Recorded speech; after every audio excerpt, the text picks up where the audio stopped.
everybody? Welcome to another episode of The Option. Last episode, I got these guys to do a little bit of homework for me. I made them go and make top 20 lists. Last episode, they did quarterbacks and running backs, but I wasn't done yet. I still needed more information, so now they went and did tight ends and wide receivers.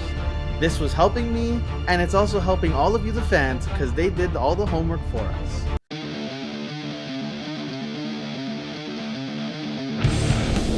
Fantasy football is about choices. Will it be James's expertise? He's going to be the only guy on the field to get the ball. He's a 3-down workhorse to get the ball. Or Chris's insight? But even if they trade him, I still don't think they're going to become a run-first team. The choice is in your hands. We give you the option.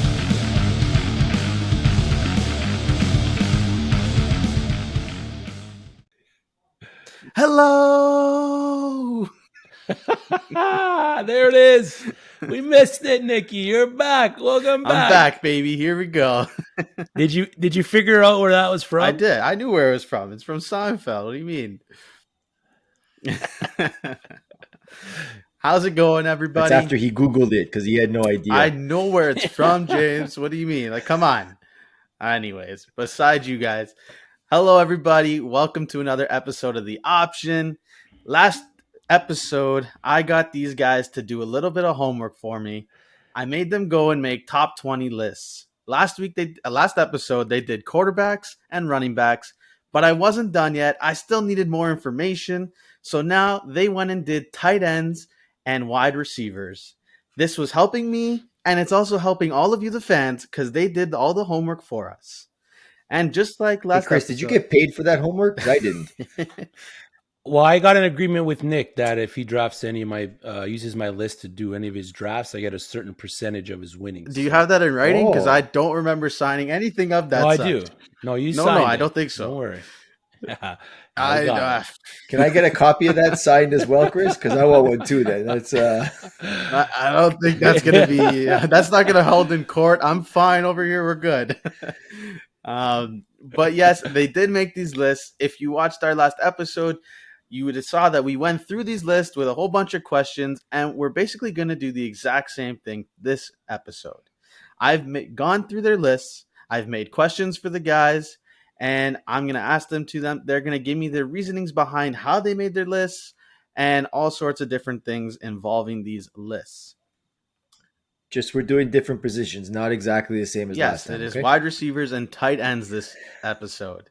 Now, a big thing that is happening about this episode is that both James and Chris actually have not seen each other's lists. So this will be the first time they get to see how they pick their players and have a surprise viewing, just like all you fans that are seeing it for the first time as well.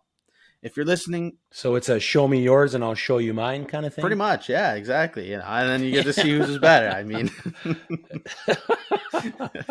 if you are watching on our podcast, you can definitely go check out our YouTube as well, as you'll see a visual for the actual episode. But let's head into the lists. This time, I'm going to make Chris tell me your list for your wide receivers. Ooh, all right, Nikki. Number one wide receiver this year, half-point PPR for this list. I got Buffalo Bills wide receiver Stephon Diggs. At number two, I got Green Bay Packers wide receiver Devonte Adams. At number three, I got DeAndre Hopkins out of Arizona. At number four, I have Tyreek Hill from the Kansas City Chiefs. At number five, I have Calvin Ridley from the Atlanta Falcons. At 6, I have DK Metcalf from the Seattle Seahawks. 7, I have AJ Brown from the Tennessee Titans. At number 8, I have CeeDee Lamb, Compact Disc Lamb, out of Dallas. At number 9, I have Justin Jefferson from the Minnesota Vikings. Number 10, rounding out the top 10, I have Allen Robinson from the Chicago Bears. At 11, I have the route running machine in Keenan Allen from the Los Angeles Chargers. At 12, I have Scary Terry McLaurin from the Washington football team. At 13, I have LA Rams wide receiver Bobby Trees, Robert Woods. At number 14, I have Mr. 1000 Mike Evans from the Tampa Bay Buccaneers. At 15, I have Deontay, as long as he doesn't drop the ball, Johnson from the Pittsburgh Steelers. At number 16, I have DJ Moore from the Carolina Panthers. 17, I have the other Dallas Cowboy, Amari Cooper. 18, Cincinnati Bengal, Tyler Boyd. At 19, I have Julio Jones from the Tennessee Titans. That is still so weird to say. And at number 20, I have Chris Godwin from the Tampa Bay Buccaneers. James, what do you got? Ooh, we got some good ones. I mean, we have. I don't think there's too many off. We're a little bit off on numbering, but they're close. At number one, close. I got Devonte Adams repeating from the Green Bay Packers, especially now that Rodgers is back. I think they're going to do some damage. Number two, I got Tyreek Hill from KC. Number three, I got Stephon Diggs from the Bills. Number four, I got DeAndre Hopkins from the Cardinals. Number five, I got DK Metcalf from the Seahawks. Number six, I got Calvin Ridley from the Falcons. Number seven, which might be my surprise, Keenan Allen from the Chargers. Number eight, we both had CeeDee Lamb from the Cowboys. I like it. Number nine, AJ Brown from the Titans. Number 10, Justin Jefferson from the Vikings. 11, Allen Robinson from the Bears. 12, Scary Terry from the Washington football team. 13, Mike Evans from the Buccaneers. 14, Cooper Kupp from the Rams. 15, Julio Jones from the Titans. 16, Robert Woods from the Rams. 17, we both have Amari Cooper from the Cowboys. So we got the Cowboys in the same spot. I like that. 18, Deontay Johnson from the Steelers. 19, Adam Thielen from the Vikings. And number 20, rounding it out like you did, Chris Godwin from the Bucks. All right. Some very interesting lists. Yeah, very close. They were They are. I mean, the numbers are a little off, but we have pretty well the same team, same players. I think we had one or two differences through the whole thing. Yeah, they were very close. Just like a few, like off by ones, if anything. But you actually had four matching players throughout the whole list, like that were in the exact positions. But like last episode, I have some questions for you. So why don't we head into them? Stephon Diggs last year put up some crazy numbers in Buffalo. But even with these huge numbers, he was still not able to beat out the top dog, Devonte Adams. What makes you see Diggs beating out Adams this year, Chris, as he is ranked as your number one wide receiver in 2021? For me, Stephon Diggs is going to see an uptick in touchdowns. The only thing that really kept him from being that number one last year were those touchdowns. Devonte Adams had so many touchdowns. Stephon Diggs in Buffalo, he is really only the true wide receiver one on that team. A second year with Josh Allen. He led the league in receiving yards and in receptions. So there's nothing saying that he can't hit that wide receiver one status this year, playing in Buffalo, beating out Devonte Adams, beating out DeAndre Hopkins, beating out Tyreek Hill in the 2021 fantasy season. Very true. All right. Yeah, it was tough. I mean, looking at these top 5, 6 guys, I'm sitting there and I'm just like, I mean, any one of them, between the top 4 or 5, any one of them could probably finish at 1 this season based on, what's there. But Stephon Diggs has a very good chance to do that. I just, in my eyes, I'm seeing, for some reason, like you said in our last one on the QB side, I think Aaron Rodgers is on a revenge tour and he's going to make Green Bay eat their words. And that means Devonte Adams is going to eat more than he did last year. I mean, can he eat more than 18 touchdowns in a season? We're going to find out. But, I mean, yeah, it's going to look scary. And Tyreek Hill, the knock on Hill is the receptions. Can he get over the hump and get more than 87 receptions, which is his career high? And if he does that, maybe he's a little higher. So, it's interesting. It's going to be fun. I don't think these guys are that far apart from each other when the season's said and done anyways, and it just might be shifting by 10, 15 points total by the end. Yeah, definitely going to be a close race, I think, as well. I mean, they're the top players in the league, and they prove it every time. But on to the next question. Last season, Adam Thielen, my guy hooked on a Thielen, finished as the 8th ranked wide receiver in the league. Now, James, on your list, he has fell to the 19th position. And Chris, you actually don't even have him on your list. So what happened? Is Adam Thielen officially the wide receiver 2 in Minnesota? And is it now Justin Jefferson time? Or, and I mean, has Adam Thielen slipped this far down that he will not be able to crack that high ranking anymore? You want me to go first? I'll go. Yeah, take the lead, brother. So if you look at Adam Thielen's stats last year, that high ranking was on 14 touchdowns, I believe it was. I Yeah. don't see him getting 14 touchdowns again this season. I think his yards will be an uptick from the 800 or so he had last season, but I don't see the 14 TDs again. And so I think that's why he's going to be a little bit lower than, a lot lower than he was last year. And I contemplated keeping him in or not. I still think he'll finish with 1,000 and maybe like 1,100, 1,200 yards and 8 or 9 TDs, but I don't see him in the what he did last season. That's why. Yeah, I have him out. Same reason. 14 TDs. He was crazy efficient last season with the touches that he had.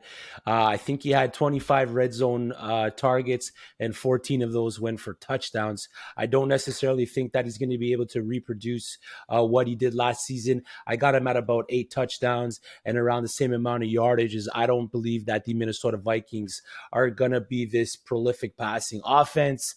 And Justin Jefferson, man, like you said.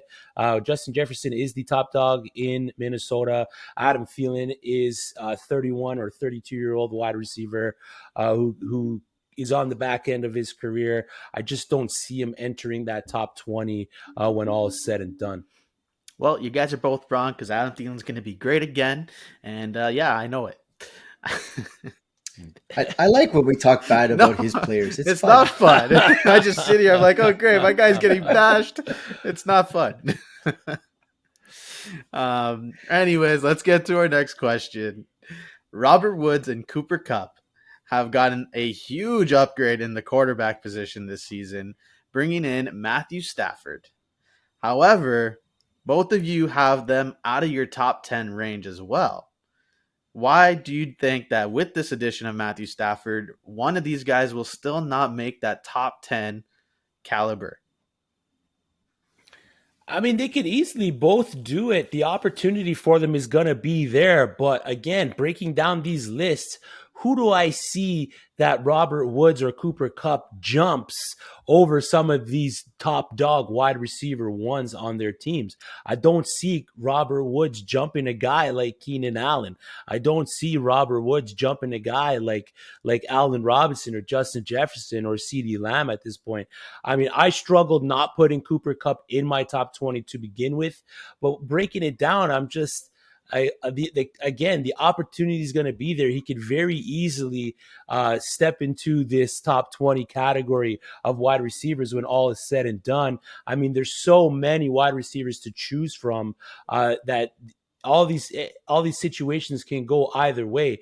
For me personally, it was the fact that the Los Angeles Rams defense is gonna put the offense in a position where they're not necessarily gonna need to throw the ball a bunch of times a game, like 35 to 40 times a game, where the opportunity for targets is gonna be there for Robert Woods or Cooper Kupp to both eat in that offense. So that's why I kind of have him dropped a bit on my list, just based on the fact that the defense is one of the top tier defenses in the league.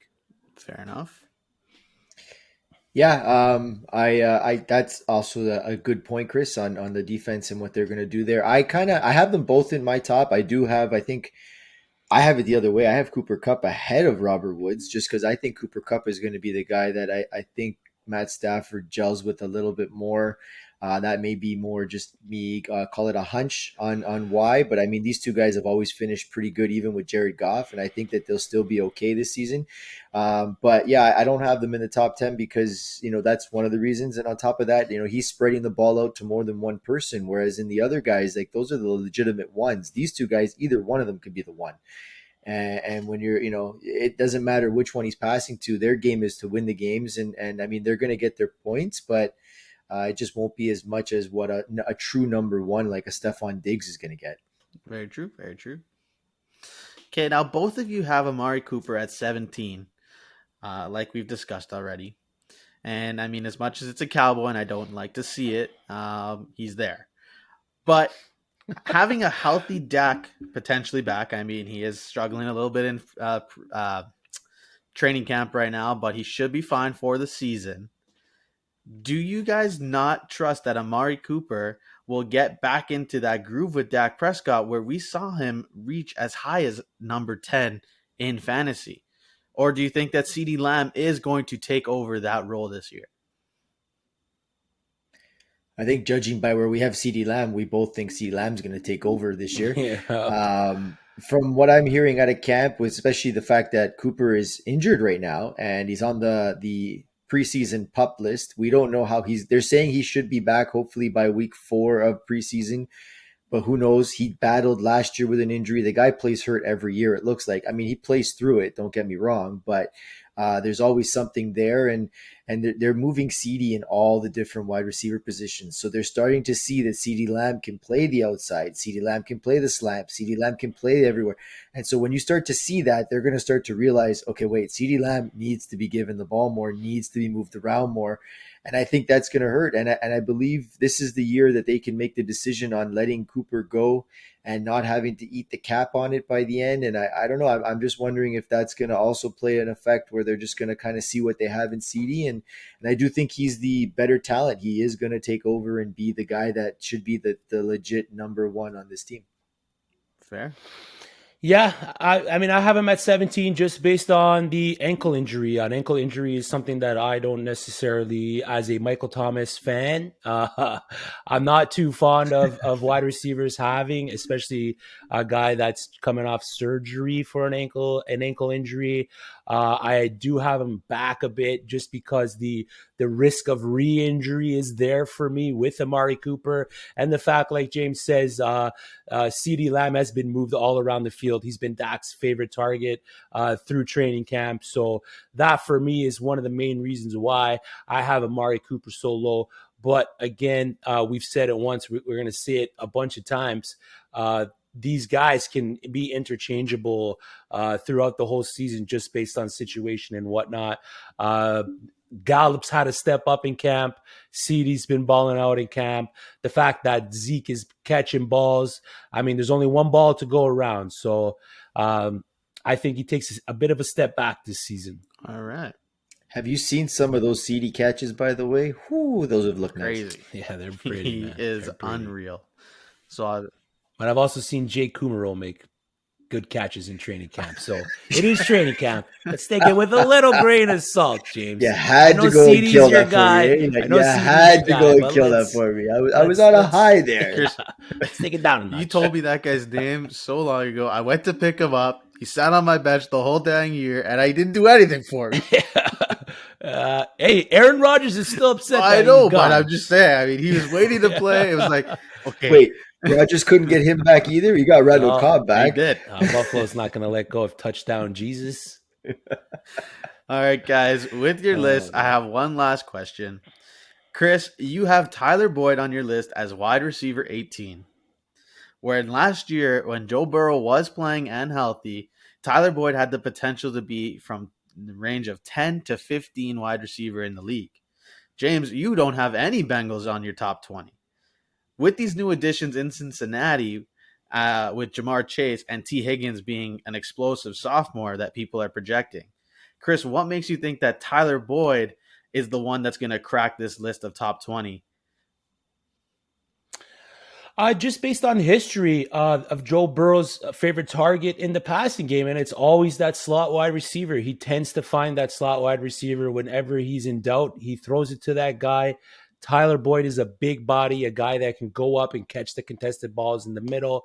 He's going to produce. He's going to catch the balls. One of the main reasons why I have him as the top wide receiver in Cincinnati is just based on the volume that he's going to get as that slot wide receiver in Cincinnati. Now, the Bengals' offensive line did get a bit of an upgrade. It has increased a little bit in the standings, but it still isn't that great. So Joe Burrow is going to need to get the ball out in a hurry. So guys on the outside like T. Higgins and Jamar Chase might not have the time that they need to go finish the route in time for Joe Burrow to release the ball. So he's going to be looking for that safety blanket when he's passing the ball. And to me, that is Tyler Boyd. And one of the main reasons why in a half-point PPR format, he's going to be the better finishing wide receiver for the Cincinnati Bengals this fantasy season. Now, James, like I said, you have no Bengals on your list. Why is it that you have no Bengals? I fought with this quest. These guys, between Deontay Johnson, Adam Thielen, Chris Godwin, Tyler Boyd, T. Higgins. I was like so fighting. I didn't know where to put who. I told you this was one of the lists that I think I went to like 36, yeah, and I was like, hold on, deep. I gotta go back and cut this. Right? It was tough. I mean, yeah, Boyd could be that guy. I agree. I didn't. Right now, in my list of 20, he wasn't there. Could he be? My only worry is are there 3 mouths to feed? It's going to be hard to feed the 3 mouths, and they all going to get the ball. And is he going to favor Chase over other people because of the connection they have? Is he going to favor Higgins? Is he going to? I don't really know who the number 1 guy is. Is it Boyd from like it was last year, or is that going to change? Like, I mean, they're going to be good, and all 3 of these guys should be good. I don't know. And so they're like literally right after these guys, but it's so hard for me to tell you where they were actually going to go after that. So that's why I don't have them. But yeah, for all I know, like I said, what Chris has said there could be true, and he could be the lead guy, and then he should jump up on this list. Fair enough. Is there anything, gentlemen, that you saw on each other's list now that you've seen them that you want to ask to each other? Yeah, I mean, for a guy that says that the Seattle Seahawks are going to be more of a running team, I mean, to put DK Metcalf in your top 5 was a little surprising for me, James. I still think that they got to throw to someone, and that's going to be DK. I don't think Tyler Lockett's going to get much. I think he's a lot lower on my list than I've seen him, and I think it'll just be DK kind of, doing what he needs to do to be the number 1 receiver, catching his touchdowns, and he's going to get his side of it, but I don't think it'll be all around like these other quarterbacks are going to do with other wide receivers. Like you've seen, he can't establish 2 of them. So that's why I have Russell outside of it. And but DK should still be in the top 5. He's still a freak and a beast. And He's a freak. You can't stop that guy, man. Just you remember when he chased the guy down and got what was his name? The quarterback that intercepted the ball? Baker. Yeah, he's still trying to figure out where he came from. I think they should let DK play running back and wide receiver. I mean, it can't be wrong. Man. He probably could. I mean, I was a bit surprised that there was no Bengals in your list. That kind of caught me off guard a bit, seeing as that you also had Joe Burrow pretty high in your QB rankings. The fact that you don't think he's going to produce a top 20 wide receiver was a little surprising. But other than that, I think the only other surprising one to me is the fact that you had 2 Tennessee Titans wide receivers in the top 15 when really in the career that Ryan Tannehill has had in Tennessee, he's never produced a top 10 wide receiver, let alone 2 top 15 wide receivers. Which is why I got Ryan Tannehill in the top 9. He's finished in the top 9 last year and still hasn't produced a top 10 wide receiver. He will this year. Based on the fact that he's going to do it this year. You'll see. It's just your answer, eh? We will see. You will see. You'll see. He's no doubt. We will see. Without a shadow of a doubt, we will see. All right, guys. Let's move on to our tight end list. James, why don't you tell us your top 20 tight ends? Oh, the fun stuff. Yes. Yeah. Your favorite position. Oh, man. This was a fun one. I found out some guys' names. I didn't even know they were still tight ends. Hold on. Let me go to my list here. All right. So it was very simple to start. 1 is Travis Kelce from Kansas City. And then no one else matters. Oh, no. But hold on. I think between all these lists, the only time the one has changed has been the wide receiver, right? That's the only one we didn't get to say. Yes, yeah. That's the only one. So, number 2, Darren Waller from the Raiders. Number 3, George Kittle from San Fran.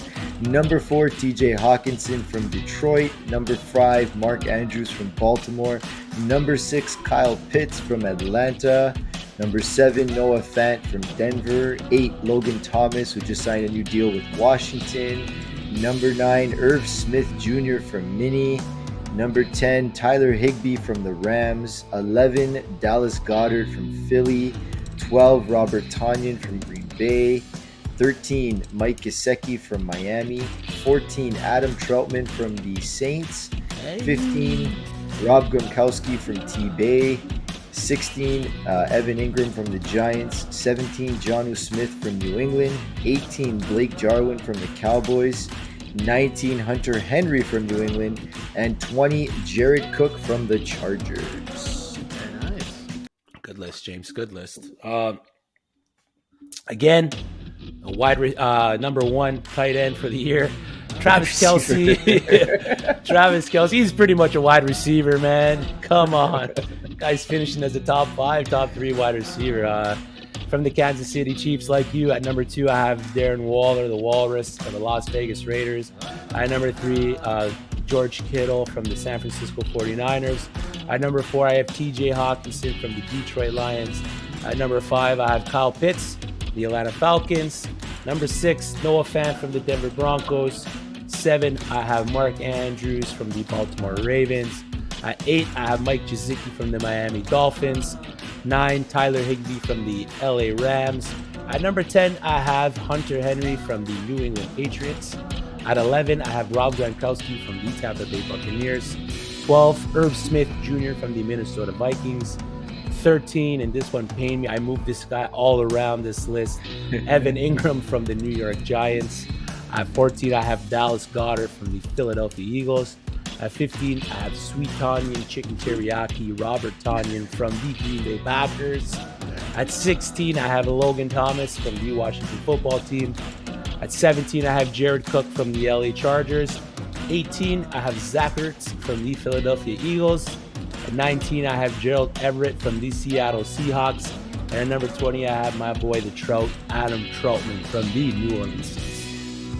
Very nice list indeed. Again, they weren't that crazy off from each other. You did again have 4 of the exact same match, so well done. Yeah, the first 4. That's pretty much it. I mean, honestly, after that. And to be honest, after the first 4, I mean, 5, 6, and 7 were the same players, just in a different order. Yeah. And then it's a crapshoot because all of us can't predict what the heck the tight end is going to look like after 7 or 8. 100%. But, as we're saying this, your top 5 were pretty much almost the same, except for one difference. Now, that difference is that number 5, Chris, you chose Kyle Pitts, and James, Kyle Pitts for you has missed out on that top 5 position. That's so correct. Tell me why. Chris, why is he in your top 5? And James, why is he out of your top 5? For me, it's just vacated targets, man. Simple math. Julio Jones leaves, getting over 100 and some odd targets. Those are going to be there for someone else to take. They haven't brought anyone else in to take those targets. So they will be there for someone on the roster to take. Calvin Ridley is going to get an uptick in targets.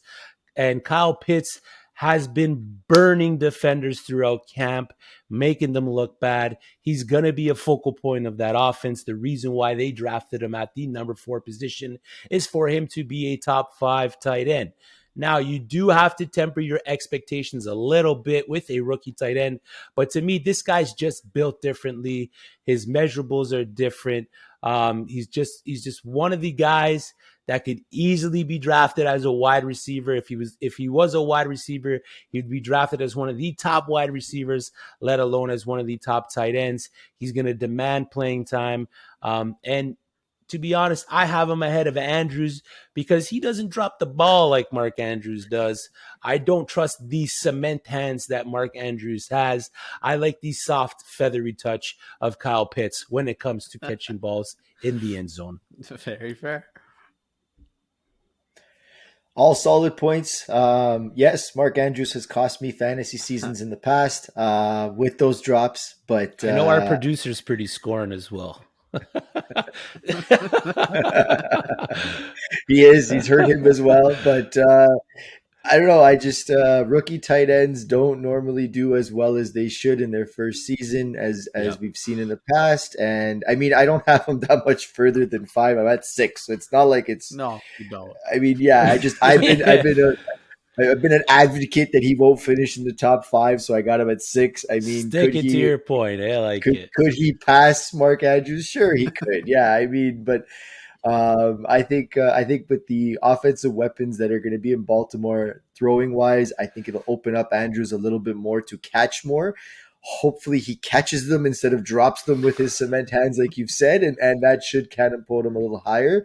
And I could be scoring again where he drops those balls and hurts me, but he should be higher with the catches that he's supposed to make. So I think he's going to put it together finally, and he'll be open a little bit more with them having to focus on Bateman and or Watkins on the outsides, and that'll give him some more yardage and or touchdowns for the season to keep at that top 5. Interesting. I mean, honestly, you guys are right. Kyle Pitts is a freak. He probably would have gone as one of the top wide receivers in the draft if he was a wide receiver. No doubt. It's going to be fun to watch. That guy is an animal. I can't wait to see what happens. But let's get to my second question. And I think, Chris, you should have had this guy higher on your list just because of his name. But as you like to call him, Sweet Tanyan Chicken Teriyaki, he finished last season as the 3rd tight end overall. And with no real differences in Green Bay, why don't we see him? Why has he dropped on your list so far down and not cracking the top 10? We talked about this in our RPO segment before. It's just the efficiency. He's only had, I believe, somewhere between 49 and 52 targets. Like, the target share isn't there for him in order to enter that top 10 list. For me, I don't see him getting that much more of an uptick in targets. If he has a little bit of regression in his touchdown catches, you're going to look, it's going to be disaster for fantasy owners when it comes to Robert Tonyan. But if he can get close to that amount of touchdowns that he had last season, he can easily enter the top 10. But when I was breaking down the players from last season and going into this year, I believe the guys that I put in front of him have a better opportunity to score fantasy points this coming year. So it's just, I'm limiting my expectations for Blooming Tanyan. I have high hopes for him, as I do own quite a bit of stock for him, but I'm also a realist when it comes to some of these guys. I love numbers, and that's part of the reason why I love fantasy football. And when I break down the numbers of Robert Tonyan and the guys I put in front of him, I just don't see it for the guy this year. Yeah, like Chris said, I mean, he had 11 touchdowns on 51 catches, I think it was. So he's averaging a touchdown every 5 catches almost. I mean, I don't see that happening again this season. And I think I hope it does, but it would be nice. I just don't think so. And he only had 586 yards, which doesn't really put him anywhere above the other tight ends. So yeah, I see regression because he's just not going to catch that many touchdowns. Yeah, it's just based on touchdown efficiency, Nick. That's pretty much it for me, buddy. I mean, it's a great point. Definitely, if you're not getting those touchdowns, you're not getting all those points, right? So, let's move on to Rob Gronkowski. Now, he finished as a top 10 tight end last season. And, I mean, he's back with his best buddy, Tom Brady. And, James has Tom Brady as number 7 quarterback. So, what makes it that Rob Gronkowski won't crack that top 10 list again, having his best buddy still throwing him the ball? There's so many mouths to feed on that team, and I think Brady likes to spread the ball out. And as much as Gronk is his best friend and buddy, I think Chris Godwin's going to have a better year this year with him, and Mike Evans is going to continue what they're doing. And we've said this: there's one football. There's you got Godwin, you got Antonio Brown, you got Mike Evans, you got Gronkowski. They're going to bring back the other tight end there. What's his name this season? OJ Howard, who got hurt. I mean, he's a freak and a talent in himself. It just leads to me that Gronk won't be able to put up the same numbers he did last season. I mean, he'll still be okay. We got him, I think. I got him at 15. Chris, you got him a little higher at 11. But, I mean, yeah, I just don't see him cracking the top 10 this year. Yeah, it's just offensive scheme for me. Tampa Bay likes to use their tight ends as blockers when they approach the red zone. When they get in the red zone, they tend to use them as more of a passer on breaking routes or routes where he'll pretend to be a blocker and then break out into the flat or break out into the end zone. So part of the reason why, just like Robert Tonyan, that Rob Gronkowski's up there is touchdown efficiency. So I don't see him entering the top 10. He could very easily enter the top 10. I have him just outside the top 10. So with Rob Gronkowski, for me, it's just based on offensive scheme. Okay. Yeah, I could see that. It's definitely true. But he is one of Tom Brady's favorite targets in the red zone still. So could definitely be Yeah, interesting to 100%. see. Chris, you have He'll have 2 touchdowns in the Super Bowl. Don't worry. oh, okay, that makes sense too. Chris, you have Hunter Henry as high as 10th on your list. Yeah. James, he is significantly lower on yours, however. So I wanted to know why you think that Hunter Henry will be the main guy on New England and why he is going to be so successful in New England when last year we saw that New England basically didn't have a tight end system at all and they were like non-existent. Yeah. Well, last season they didn't have Hunter Henry and Jonnu Smith, right? True. So that's part of the True. reason why they Very didn't true. have the tight end system. They barely had wide receivers to throw to as well.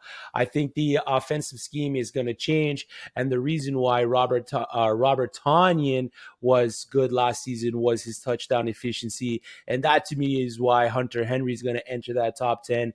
Why he's going to finish over Jonnu Smith is that he's going to get a bunch of those red zone targets. He's going to be the main guy for whoever's throwing the ball in New England to catch the ball in the end zone. He's going to be at the guy at the back of the end zone. He's going to be at the corner of the end zone. He's a better blocker than Jonnu Smith, so he's going to demand more field time. So at the end of the day, for the reasons that guys like Robert Tonyan and Rob Gronkowski and Logan Thomas were efficient last year, where their touchdown efficiency, that's what's going to make guys like Hunter Henry or Mike Gesicki or Tyler Higbee enter that top 10 this year is going to be that uptick in touchdowns and that touchdown efficiency. All right. James, you had Jonnu Smith actually ahead of Hunter Henry. Yeah, I like Jonas Smith a little bit better than Hunter Henry. I think he's the better tight end of the two. He can stretch the field a little bit more and run a little bit better. I've seen him. They use in Tennessee. They were using him as a rusher to rush the ball at times. He's quick, man. He's quick. So I think he's going to eat those yardage. I agree with Chris that Hunter Henry will probably be the guy that they're going to throw to in the and the red zone, and he'll be the red zone target. The only thing is if it's Cam's running the ball in, no matter if they're 10 yards out or wherever it is. So that might eat into his catching the touchdowns because he's going to be running it in himself. He's going to catch all of Cam's 8 touchdowns. 8 for 8. That's it. Yeah, it's gonna be all I think John is gonna be better. But I mean, again, it's so weird. I was looking at these tight ends. I mean, between 8 and 30, it's like a 15-point difference end of season. Like, it's crazy what these guys can be. So the main ones you're looking at are those top 4 or top 6. If you're not catching anyone in the top 5 or 6, I mean, the rest is stream it if you have to. True. My last question, though, regarding this list is a name that is really hyped about right now in Irv Smith Jr. The coaches love him in Minnesota. Apparently, Kirk Cousins says he loves throwing him the ball. But as we've talked before, there isn't many targets in Minnesota to go around since they are more of a run-heavy team with Dalvin Cook. Do we think that there is enough targets for Irv Smith to get to bring him into that top 15 range that you guys have him? I mean, Chris, you have him as high as 9th. So are we seeing there? No, I got him at 12. 12. I have him By at the 9. way, James has him as 9, and you got him at 12. I mean, is there enough targets for Irv Smith to do this? I mean, can he get 538 yards and 6 touchdowns? I think he can, which should probably put him in that range somewhere there. And between 9 and 12, I think it. I mean, again, it's not going to be much of a difference. Again, 15 points or so, which is a point a week, if that. But yeah, I could see him get. Maybe he won't get as many targets as we think he'll get, but I think he can get the 500 and something yards and 7 touchdowns to get him in that talking distance. Okay. Yeah, easily. Irv Smith, like a bunch of these other up and coming tight ends, are these hybrid guys that are, one part tight end, one part wide receiver. They can make plays outside. They're quick. They can block. So for me to put Irv Smith in the top 10, I don't see the Minnesota Vikings again being this prolific passing offense. So I'm high on Irv Smith this year, but I kind of have to temper my expectations when it comes to his fantasy finish at the end of the season. Very true. Yeah, definitely, I agree. I mean, I just don't know if it will actually succeed into that top 10 position with how much they like to run the ball. Yeah. So, I can't wait to see end of season how close you and I were with tight ends, Chris. I really can't wait. Well, we're going to be breaking down all these lists. I hope you know that. Right? I know that, but I would love to see if you and I can get 50% of the tight ends, that's impressive. I mean, like you said, after the first 5, where are you going? It can go anyway. So that's it's going to be definitely interesting. But yeah, like you guys said, we will break these lists down eventually. These lists will also be posted on our social media pages so you can see them throughout the year and, follow along. Those are our lists for the episode. I hope you enjoyed, guys. Make sure to check out our other episodes wherever you stream your podcasts, as well as on YouTube. And don't forget to check out our social media pages. You can find us on Instagram at The Option Pod, on Twitter at The Option Fantasy Football, at The Option Podcast, and on TikTok at The Option Fantasy Football. Leave us a comment. Tell us what you think about our list. Tell us if you agree, and we will see you next time, guys. Have a good one, everybody. Ciao.